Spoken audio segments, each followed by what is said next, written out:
عالیہ اور فہد کی پسند کی شادی تھی۔ گھر والے بھی اس رشتے سے خوش تھے کہ اب آپس کے تعلقات اور مضبوط ہوں گے۔ باقی کے رشتہ داروں کی بھی فہد کو اپنا داماد بنانے کی خواہش تھی، لیکن باقی رشتہ داروں کو ناراض کر کے فہد کے والدین کو لگا کہ بیٹی عالیہ ہی ہمارے فہد کے لیے ٹھیک رہے گی۔ فہد اور عالیہ کی شادی ہو گئی۔ فہد دیکھنے میں تو بڑا شریف تھا، ادب و احترام سے پیش آتا تھا اور سب کا بہت خیال رکھتا تھا، لیکن یہ سب اس کا اور اس کے گھر والوں کا دکھاوا تھا۔ شادی کے بعد اسے عالیہ میں کوئی دلچسپی نہیں تھی۔ وہ ہر وقت اپنے موبائل میں گم رہتا، عالیہ کو بالکل وقت نہیں دیتا تھا۔ لیکن جب کوئی مہمان گھر آتا یا عالیہ کے امی ابو کے سامنے، تو وہ خود کو نہایت مہذب اور شائستہ دکھاتا تھا۔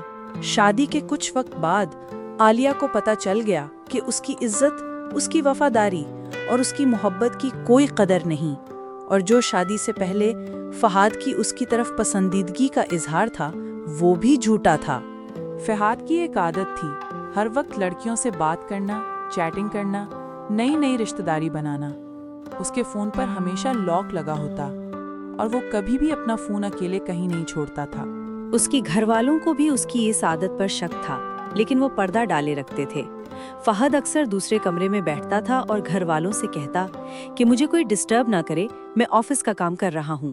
مگر ایک بار عالیہ کو شک ہوا۔ اس نے چپکے سے دیکھا تو فہد موبائل پر دوسری لڑکیوں کے ساتھ ویڈیو کال پر تھا۔ عالیہ کو بہت دھچکا لگا۔ اس نے سوچا، کیا میں پاگل ہوں؟ کیا میں ہی غلط سمجھ رہی ہوں یا پھر سب کو دکھ رہا ہے مگر کوئی مانتا ہی نہیں؟ عالیہ روز تیار ہوتی، اچھا سا کھانا بناتی، سب اس کی تعریف کرتے، لیکن فہد کو اس میں کچھ نظر نہیں آتا تھا۔ اس کا دھیان ہی عالیہ کی طرف نہیں جاتا تھا۔ اس نے کبھی عالیہ سے محبت کا اظہار نہیں کیا، نہ ہی کبھی اس کی تعریف کی۔ ایک دن عالیہ نے ہمت کر کے فہد سے پوچھ ہی لیا کہ میں نے تمہیں ویڈیو کال پر باتیں کرتے سنا ہے۔ فہد حیران رہ گیا، لیکن ساتھ ہی اس نے عالیہ کو جھٹلا دیا اور کہا کہ تم غلط سمجھ رہی ہو، تم نے مجھے آفس کی میٹنگ کرتے سنا ہوگا۔ عالیہ نے کہا کہ نہیں، تم مجھے دھوکہ دے رہے ہو۔ فہد غصے میں بولا، تم پاگل ہو گئی ہو کیا؟ ہر وقت مجھے بدنام کرتی ہو؟ ثبوت ہے تمہارے پاس؟ اگر نہیں ہے تو یہ بکواس بند کرو۔ عالیہ کی آنکھوں میں آنسو بھر آئے۔ اس نے سوچا، کیا میری بات ثبوت کے بغیر جھوٹی ہے؟ فہد نے کہا، عورت کو چاہیے کہ اپنے شوہر پر بھروسہ کرے، تم میری بیوی ہو یا میری دشمن۔ دن روز کے معمول کی طرح گزرتے گئے۔ عالیہ کا صبر ختم ہوتا جا رہا تھا۔ اس کا فہد کو روز دوسرے روم میں جاتے دیکھنا برداشت نہیں ہو رہا تھا۔ جب فہد اپنے روم میں جاتا تو ساری رات لڑکیوں سے چیٹنگ کرتا رہتا۔ عالیہ کی برداشت اب ختم ہو رہی تھی۔ اس نے کبھی یہ باتیں اپنے مائکے نہیں بتائیں، لیکن اب اسے سمجھ نہیں آ رہا تھا کہ کرے تو کیا کرے۔ ایک دن عالیہ بازار سودا لینے گئی ہوئی تھی کہ اچانک جب وہ واپس آئی تو اس نے دیکھا کہ فہد کسی لڑکی کے ساتھ ویڈیو کال پر تھا۔ اس نے فوراً فہد کو پکڑ لیا۔ فہد نے فوراً فون بند کر کے عالیہ پر ہاتھ اٹھایا اور کہا، تم میرے پر الزام لگاتی ہو؟ تم چاہتی کیا ہو؟ تم خود اس شادی سے خوش نہیں، نہ تمہارا یہاں دل لگتا ہے، خود چھٹکارا حاصل کرنے کے لیے یہ سازش کرتی ہو۔ میرے پر شک بھی کیسے کیا تم نے؟ تم سے میرا سکون برداشت نہیں؟ میں آفس کا کام کروں تب تمہیں مسئلہ؟ میں آرام کروں تب تمہیں مسئلہ؟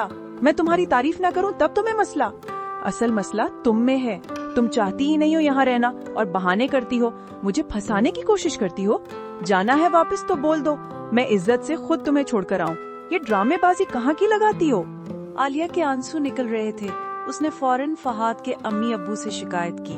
اس کے امی ابو نے بھی ماننے سے انکار کر دیا اور الٹا عالیہ کو کہا، فہد ٹھیک کہہ رہا ہے، اگر مائکے جانے کا دل ہے تو ہمیں کوئی اعتراض نہیں، لیکن ایسے بہانے نہیں چلیں گے یہاں۔ ہمیں اپنی کی گئی تربیت کا پتہ ہے، ہمارا بچہ کیسا ہے یہ ہمیں تم سے زیادہ پتہ ہے۔ ہمارے گھر کا ماحول نہیں یہ لڑائی جھگڑے، تھوڑی سمجھداری سے کام لو اور اپنا گھر بنانے پر دھیان دو۔ عالیہ کئی دن تک فہد کے فون کا لاک معلوم کرنے میں لگی رہی کہ آخرکار اسے معلوم ہو ہی گیا۔ ایک دن فہد نہانے گیا تو اپنا فون میز پر چھوڑ گیا۔ عالیہ کو موقع مل گیا اور اس نے ساری چیٹس دیکھ لیں، ویڈیو کالز، تصویریں، محبت بھری باتیں، سب کچھ۔ اس نے اپنے فون سے ان کی تصاویر بھی بنا لی۔ اس رات اس نے خود سے کہا، بس اب اور نہیں، میں اب اس زندگی کا بوجھ نہیں اٹھا سکتی، یہ شادی صرف دکھاوا ہے اور میں اس دکھاوے کی قید میں اور نہیں جینا چاہتی۔ یہ فیصلہ آسان نہیں تھا کیونکہ بظاہر فہد ایک پرفیکٹ ہسبینڈ تھا. ہر فیملی فنکشن میں عالیہ کو ساتھ لے جاتا، شاپنگ کرواتا، ریسٹورانٹس میں کھانا کھلاتا، ہر کسی کے سامنے عزت دیتا. لیکن عالیہ جانتی تھی کہ یہ سب صرف زمانے کا دھوکہ تھا. وہ اندر سے بالکل خالی تھا.